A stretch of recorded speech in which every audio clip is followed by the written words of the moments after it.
Alphabets are technologies.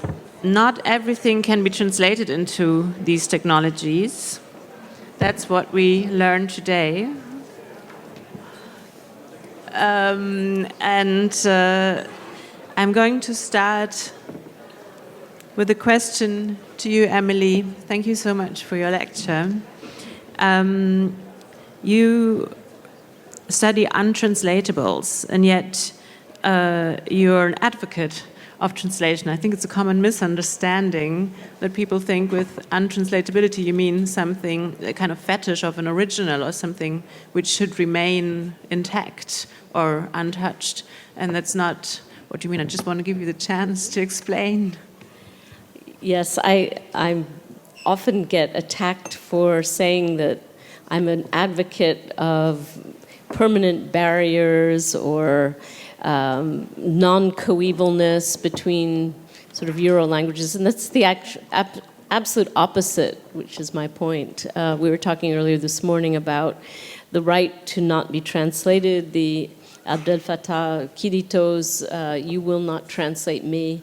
The whole question of how you mark out interdictions, places when and where access, all access, and I think part of what you were talking about in some of these projects were an assumption of access to everyone's language all the time, and that the encounter with destabilization and with non-passage is somehow equivalent to saying that you're against communication or against translation. And that's a big problem for the kind of work that we're all doing here, I think, or especially me, because I've been using this term untranslatability, but I would also use the notion of untranslatability for places of translation that resemble war zones or spaces of diplomacy where there's disagreement, where there's conflict, and instead of running away from that, because the old universal pulsion of translation was always a kind of harmony, a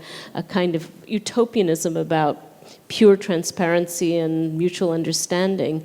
I'm saying there's something called Unverständlichkeit with a long history, and that is a history marked by military encounters, histories of nationalism or ontological nationalism. So I'll stop there, but thank you for the chance to clarify. I'm not a fetishist of inaccessibility for its own sake. I think it's always embedded contextually and in specific political situations. So there's no way to make a general statement about it. It's a praxis, it's a way of working. And we heard about this practice in the European Court, for instance, a judicial institution. And I also know you're interested in translation and justice, or trans-justice, I think you call it. What do you mean by that? Actually, somebody in the material that you circulated used that term. And I thought, well, my first book on translation was called The Translation Zone, and it had on the cover a photograph, a work. And the book was designed by my friend Muntaras, who's worked on translation in so many ways. And the cover has a Cold War photograph of an international congress with, it's an archival photo that Muntaras found, and it's of the translators going like this, and it's the complete breakdown in world politics through the translator. But then he designed, and it was part of his work, if you continue and wrap around to the back of the book, underneath the blurbs, and I'd had an argument with the publishers about this because I didn't want the blurbs on the back, there's the translator in his isolated room, right? The invisible translator, like the Wizard of Oz, sitting there with the earphones behind that scene. And so, in a sense, the whole question of historically, I started also with the Ems telegram and the way in which an argument of diplomatic protocol was very much linked to the beginnings of the Franco-Prussian War, because the French said you cannot use that word of rank in this diplomatic moment. Now, people say, well, they had, the Prussians had a new kind of needle gun, machine gun they wanted to try out. There were a lot of reasons why Bismarck made that call to provoke the French. But the interesting thing is that it was it was the weaponization purposely of a mistranslation of rank it was the word adjutant, and which was lowered in rank in the translation. It was the ambassador Benedetti. Anyway, long story short, you can kind of overread this as a scene of war by weaponized language, and so that's one of the things that I think, in a sense, the court is about trying to adjudicate the inadjudicable. It's trying to say that there is a protocol or a norm of law where, in fact, language is always breaking the law. It is outside the law, but it also embodies sovereign authority. It depends, where borders, where checkpointing, where language passporting occurs. That's a zone of transjustice for me. Payam, I heard you say in earlier conversations, you think meat is cut off alphabets when they are transliterated into each other, or something's cut off the letter, or guttural sounds are erased by translating one alphabet into another. So alphabets as technologies apparently cannot be translated easily into other technologies. Would you say you're also concerned with untranslatability? I mean, very much. I've had the pleasure of reading Emily's book and on untranslatables, and it's something which concerns us. But like Emily mentioned, and I think that in art as well, there's a tendency to highlight the critique of something. But I think that sort of most art that deals with language is about the failing of language. I actually believe that that it's important to also do work that shows the possibility of translation. So that's the difficult part, is how do you straddle that fence, is to, I don't want to say be commemorative, but to somehow, it's easy to just critique something, and what's difficult is to critique it and commemorate it at the same time. Or like, I always think about how can you elevate something and stab it in the back at the same time. That's the real sort of holy grail as a conceptually or artistically, is to be able to do both those things with a gesture. So absolutely, we're interested in untranslatability, but as much in the potential of translation as well, even though that's very sort of, it sounds very quaint almost today to say that, but. Kader, I had a feeling with your film, you want to show that there are certain notions of virtuality that cannot be translated into the way we use technology today, that the mirror image we establish ourselves in is not congruent with the mirror that you just tell, play music. And yet, Tarek El-Ariz in your film says, these new media invite ancient ghosts, re-invite ancestors into the space of ourselves. So would you say there is a non-translation taking place, or is there a successful translation also taking place? Hello, yeah. It's a good point, thank you, Olga, because we saw just a few excerpts from the film. And I have to say that the part of Tarek come a little bit later. But what I said at the beginning of the presentation has to do with what you just said, which I have to admit, I really get not lost in translation doing this project, but lost in sort of knowledgeness. It's definitely when Fethi Ben Slama says that the mirror is a paradigm of the virtual, and then that there's nothing more virtual, I mean, dealing with virtuality than language, is extremely strong, because then while doing my researches, I start to think about proto-language era moment in the mankind, even before the, let's say, pre-proto-language. And then it's a kind of, it's here again we in front of mise en abîme, in which we definitely get lost into the occult that Tarek El-Ariz mentioned regarding the future.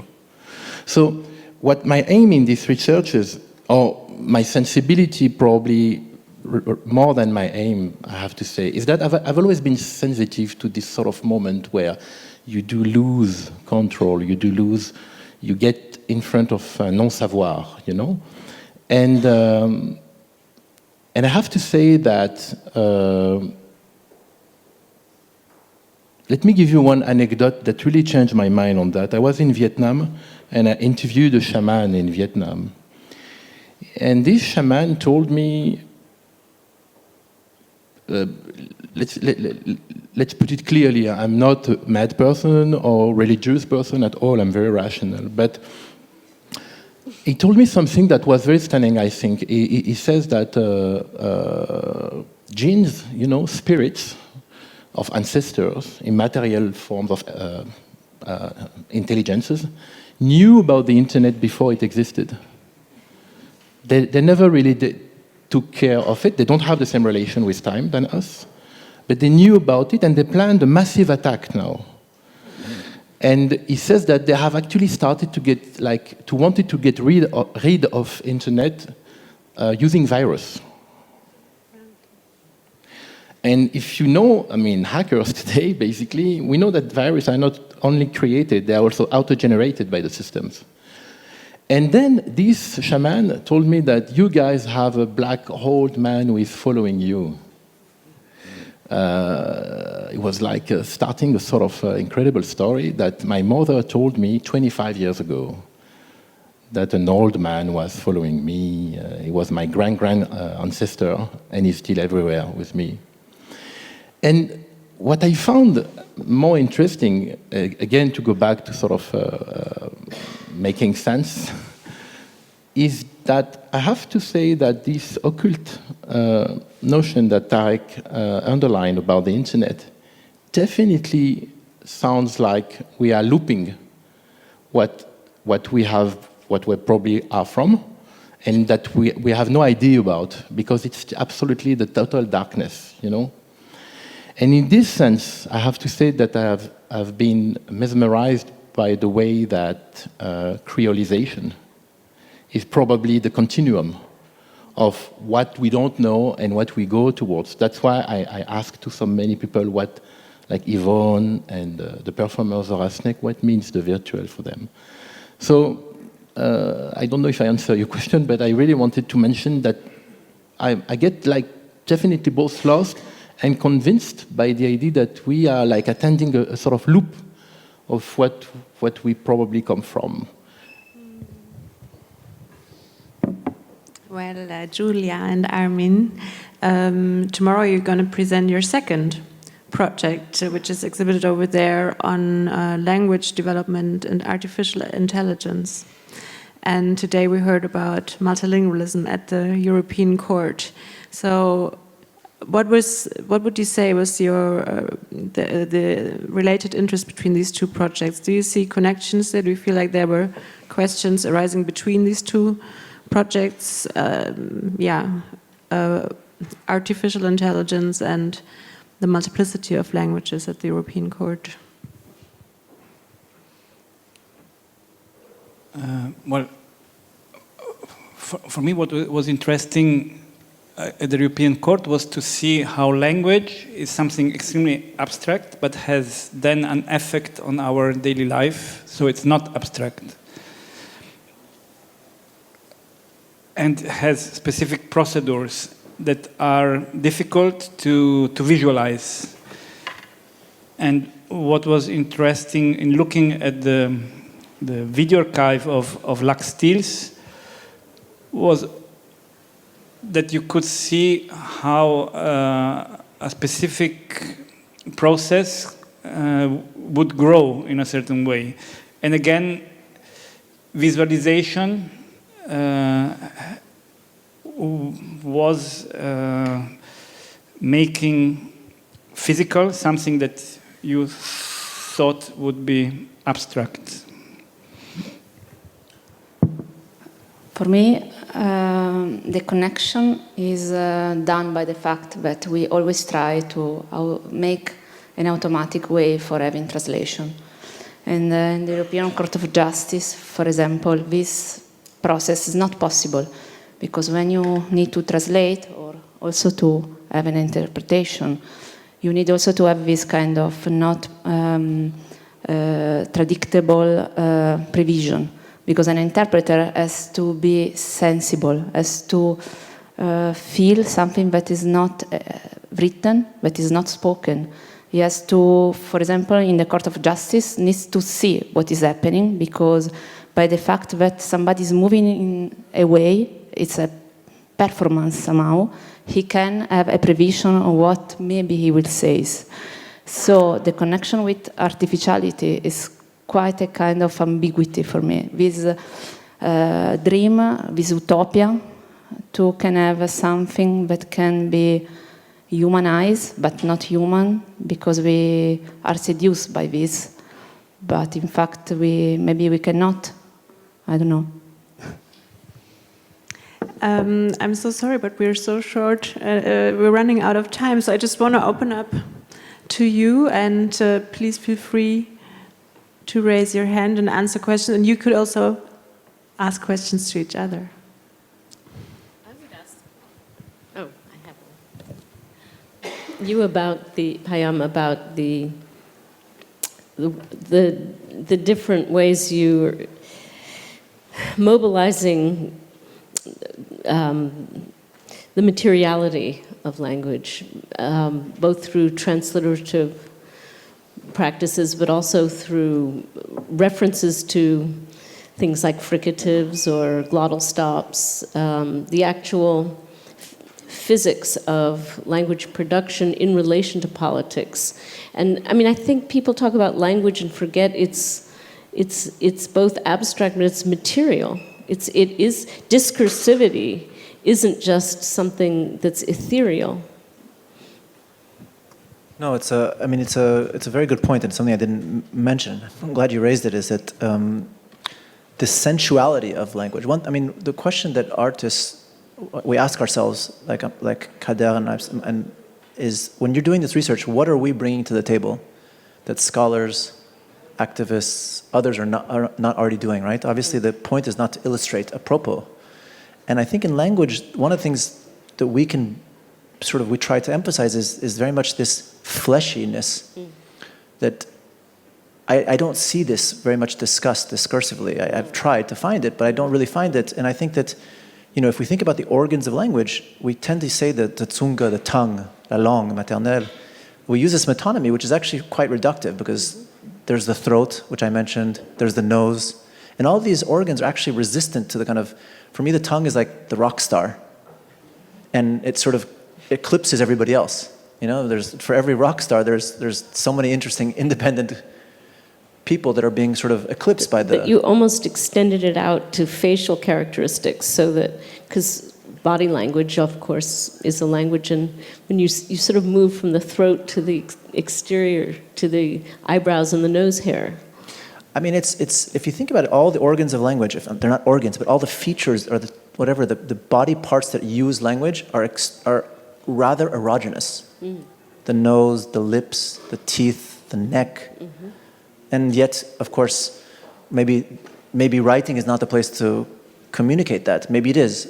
I don't think we're well served by the reduction of philology to linguistics that we've seen over the past century, but I don't know if that sort of answers that. That's exactly where I was going, so thanks.